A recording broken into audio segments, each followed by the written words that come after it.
বন্ধুরা, ক্যামেরার দায়িত্ব আবারও আমি পেয়েছি। এই দায়িত্ব পেয়ে আমি আনন্দিত, আমি গর্বিত। বন্ধুরা, এখন বাজে বেলা 11টা। দেখুন, আমরা এখন আছি কালুর চায়ের দোকানের সামনে। এত বেলায় চা পাওয়া যাবে কিনা তার কোনো ঠিক নেই। চলুন দেখি কি হয়, আপনারাও দেখতে থাকুন।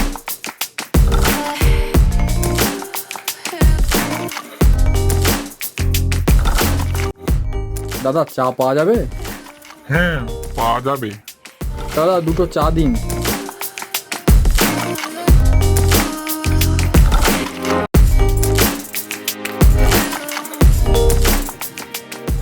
খুব সুন্দর চা বানিয়েছে। এই এক কাপ চা খেয়েই শরীরের সব ক্লান্তি দূর হয়ে গেল। ওই দেখ, দেয়ালে কি লেখা আছে? কি লেখা আছে? কালুর চায়ের দোকানে আপনাদের স্বাগতম। আসুন, বসুন, মন ভরে চা খান।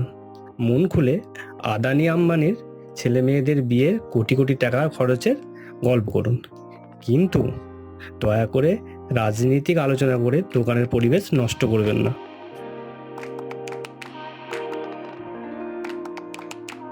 বন্ধুরা, আমরা চা খেয়ে আবার আমাদের যাত্রা শুরু করলাম আমাদের ডালিংয়ে চেপে। যারা যারা আমাদের প্রথম ভিডিওটি এখনও দেখেননি, অবশ্যই দেখুন, লাইক, শেয়ার, কমেন্ট এবং সাবস্ক্রাইব করুন।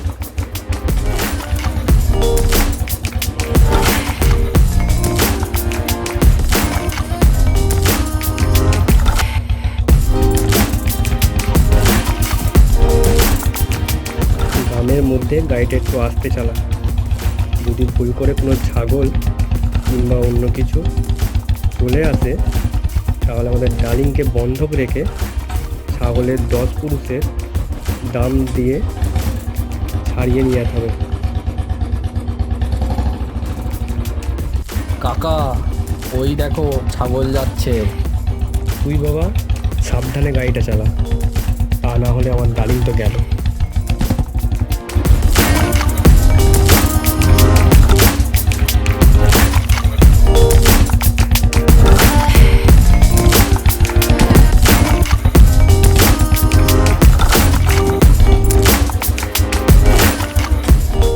বন্ধুরা, আমরা গ্রাম পেরিয়ে আস্তে আস্তে টাউনের দিকে এগিয়ে চলেছি। ওই দেখো, দূরে একটি রেলগেট দেখা যাচ্ছে। বন্ধুরা, এটা তারাপীঠ রোড রেল স্টেশনের গেট। ওই দেখো, গেট নাম্বার 32B।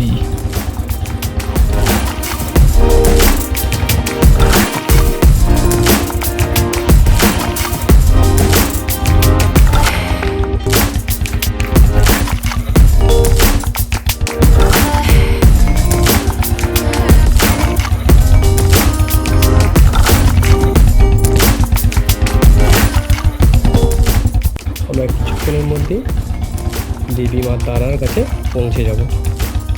ওই দেখো, তারাপীঠের ওটাই এন্ট্রি গেট। জয় মা তারা।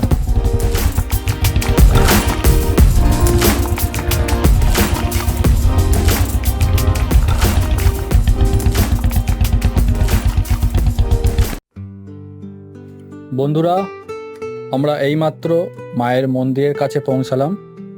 আমাদের ডার্লিংকে বাইরে পার্ক করে আমরা মন্দিরের মেন গেটের সামনে দাঁড়িয়ে আছি।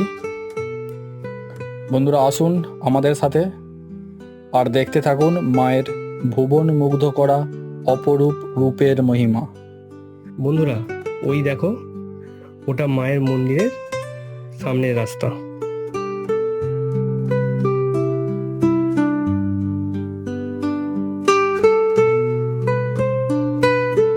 এটি মায়ের মন্দির।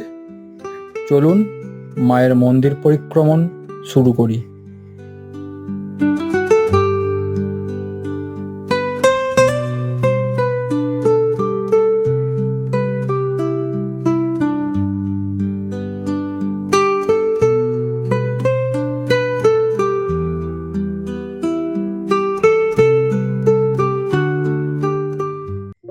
বন্ধুরা, মায়ের দর্শন আমাদের কমপ্লিট হয়ে গেছে।